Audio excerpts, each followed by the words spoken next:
Good morning, everyone. Today we are discussing aggregate demand and related concept. वैसे तो हमारा chapter ख़त्म हो चुका है aggregate demand and related concept, but इसमें थोड़े से कंसेप्ट जो हैं बोर्ड के एग्ज़ाम में आ जाते हैं. ये छोटे छोटे कंसेप्ट हैं बट बहुत इंपॉर्टेंट है. ठीक है, हम स्टार्ट करते हैं इन्वेस्टमेंट फंक्शन से. So what is investment function?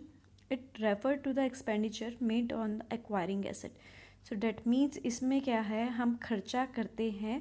किस लिए करते हैं? जब कोई एसेट हमें चाहिए होती है, उसे हम कहते हैं इन्वेस्टमेंट फंक्शन. इन्वेस्टमेंट जनरली हमारे कितने टाइप की होती है? 2 टाइप की होती है, autonomous investment and induced investment. Autonomous investment कौन सी इन्वेस्टमेंट होती है? ये क्लास में आपको बहुत बारी बता चुकी हूँ. जब हम अपने प्रैक्टिकल किया था तब भी बताया था.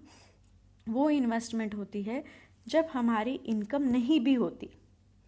जब हमारी इनकम नहीं भी होती बट हमें अपने रहने के लिए, जीविका चलाने के लिए कुछ खर्चा करना पड़ता है, उसे हम कहते हैं ऑटोनोमस इन्वेस्टमेंट. ठीक है. सो ऑटोनोमस इन्वेस्टमेंट कौन सी इन्वेस्टमेंट होती है? जब हमारी इनकम ज़ीरो होती है बट हमें अपने बेसिक स्टैंडर्ड ऑफ लिविंग में रहने के लिए, रोटी कपड़ा मकान की जब नीड्स पूरी करनी होती है, उसके लिए जो हम पैसा खर्च कर रहे हैं उसे हम कहते हैं ऑटोनोमस इन्वेस्टमेंट. नेक्स्ट है हमारा सेकेंड टाइप है इंड्यूस्ड इन्वेस्टमेंट. इंड्यूस्ड इन्वेस्टमेंट कौन सी होती है? वो जो इन्वेस्टमेंट प्रॉफिट मेकिंग के लिए की जाती है. मैं किसी प्रोजेक्ट पे पैसा लगा रही हूँ, और क्यों पैसा लगा रही हूँ? ताकि मैं उससे प्रॉफिट अर्न कर सकूँ. सो वो इन्वेस्टमेंट जो प्रॉफिट मेकिंग के लिए की जाती है उसे हम कहते हैं इंड्यूस्ड इन्वेस्टमेंट. सो देखो, जैसे जैसे मेरी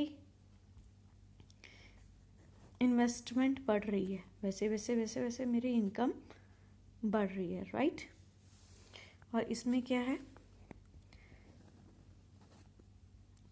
डेट मीन्स मेरी इनकम ज़ीरो है तब भी मुझे इतना खर्चा करना ही करना. ये कौन सी है? Autonomous investment. सो इन्वेस्टमेंट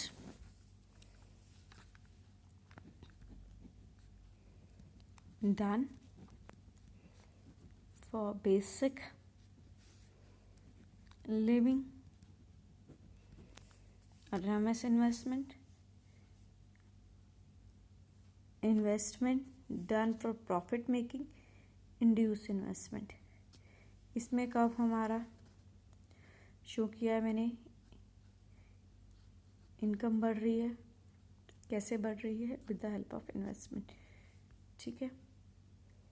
और इसमें हमने देखा है सेम कांस्टेंट. ठीक है. अगर इनकम ज़ीरो भी है बट फिर भी मेरा 40 का खर्चा हो रहा है, फिर भी मेरा 40 का खर्चा हो रहा है. That is autonomous investment. ठीक है. नेक्स्ट हम डिस्कस करते हैं व्हाई डू वी इन्वेस्टमेंट. हम इन्वेस्टमेंट क्यों करते हैं? क्यों करते हैं हम investment? To get return. Investment हम क्यों करते हैं? To get return. Next we discuss the determinants of investment. Determinants of investment discuss करने से पहले मैं आपसे एक एग्जाम्पल स्टडी करना चाहूँगी आपके साथ. सपोज दैट मुझे कोई प्रोजेक्ट स्टार्ट करना है ए. उसके लिए मुझे 10 लाख रुपीज़ चाहिए और वो क्रेडिट अमाउंट मैंने बाजार मार्केट से उठाया. ठीक है. और उसके ऊपर मैं इंटरेस्ट मुझे पे करना है 2%. 2% मुझे उसके ऊपर इंटरेस्ट क्या करना है? पे करना है. तो डेट मीन्स मुझे 20,000 का कम से कम इंटरेस्ट पे करना है. और बट उस प्रोजेक्ट में जो मेरी रिटर्न आ रही है, क्लास आप देख रहे हैं, उस प्रोजेक्ट में जो मेरी रिटर्न आ रही है वो कितनी आ रही है? 1% पे. Debt is 10,000. क्या ये प्रोजेक्ट करने के लिए I will take loan from market और not? Of course not. So investment किसके ऊपर डिपेंड है? जो हमें रिटर्न ROI की, that is rate of investment, कितना पड़ रहा है हमें, और income on that is margin efficiency of investment, MEI, marginal efficiency of investment, कौन सा rate of investment, and marginal efficiency of investment. ठीक है, राइट। क्लास में एनिमेटेड इफेक्ट के कारण आपको दिखा रही हूँ ताकि आप इसको इम्पॉर्टेंटली समझे, ठीक है, कि इम्पॉर्टेंट है। सो अब मेरे डिटरमिनेंट ऑफ इन्वेस्टमेंट कितने हैं? 2 हैं। कौन कौन से? ROI and MEI। ROI stand for rate of investment, MEI marginal efficiency on investment. So that means अगर मुझे 1% इंटरेस्ट पे करना है और 2% प्रॉफिट हो रहा है, दैट मीन्स ये वाली सिचुएशन मेरी अपोजिट हो जाए, ठीक है, तो मेरे लिए प्रॉफिटेबल है। ठीक है, तब क्या होगा, मैं 10,000 रुपये 20,000 रुपये अर्न कर रही हूँ, ठीक है, और 10,000 मुझे पे करना पड़ रहा है। सो मैं वो 10,000 भी पे कर लूँगी और 10,000 रुपये कमा भी लूँगी।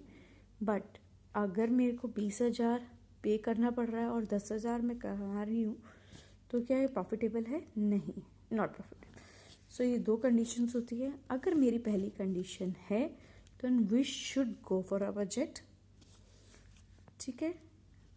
अगर ये सेकंड कंडीशन है, we should not go for a project, ठीक है। क्लियर है क्लास? इसके अलावा कुछ और टर्म्स हैं हमारे इस चैप्टर में। Number 1, full employment. So class, what do you mean by full employment? Full employment क्या होता है? क्या होता है फुल एम्प्लॉयमेंट? फुल एम्प्लॉयमेंट वो कंडीशन होती है जब हम willing and able to work होते हैं और हमें वो वर्क मिल जाता है। जब हम willing and able to work and get work, कौन सी सिचुएशन है full employment? Willing and able to work and get work. So that means हमें इच्छा है काम करने की और हम उस काम करने के काबिल है और हमें वो वर्क मिल रहा है, उस कंडीशन को हम क्या कहेंगे? फुल एम्प्लॉयमेंट, ठीक है। नेक्स्ट है हमारी वॉलेंट्री अनएम्प्लॉयमेंट। वॉलेंट्री अनएम्प्लॉयमेंट कौन सी होती है? As per wish, not working particular work. That means कौन सी वॉलेंट्री अनएम्प्लॉयमेंट कौन सी कंडीशन है? जब मैं मेरी इच्छा के अनुसार मैं काम नहीं करना चाहती, मुझे गवर्नमेंट ने मेरे लिए काम अरेंज कर दिया but I am not ready to work, so that is a voluntary unemployment. Clear है? उसके बाद है इनवॉलेंट्री अनएम्प्लॉयमेंट। इनवॉलेंट्री अनएम्प्लॉयमेंट क्या होता है? Willing and able to work. मैं विलिंग हूँ और एबल भी हूँ बट मुझे काम नहीं मिल रहा, बट नॉट गेटिंग वर्क। वो कौन सी है? Involuntary unemployment. इनवॉलेंट्री अनएम्प्लॉयमेंट, ठीक है। नेक्स्ट है x ante saving and investment. X ante saving and investment क्या होती है?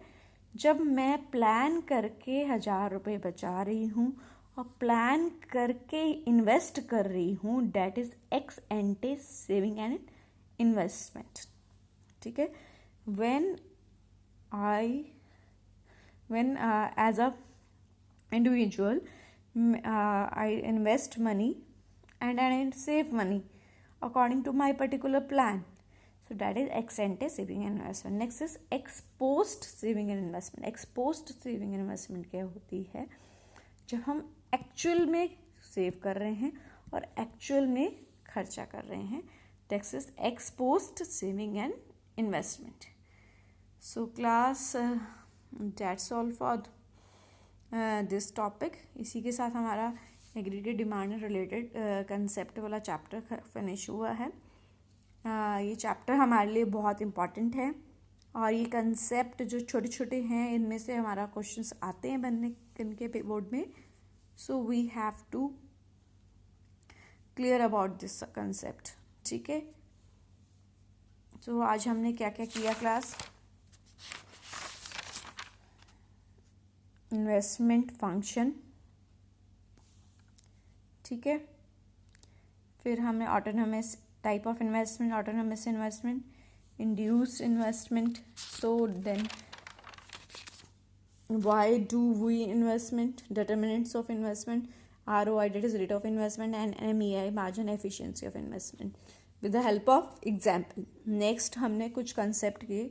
उसमें से पहला concept full employment, voluntary unemployment, involuntary unemployment, ex ante saving and investment, and exposed saving and investment. Thank you class.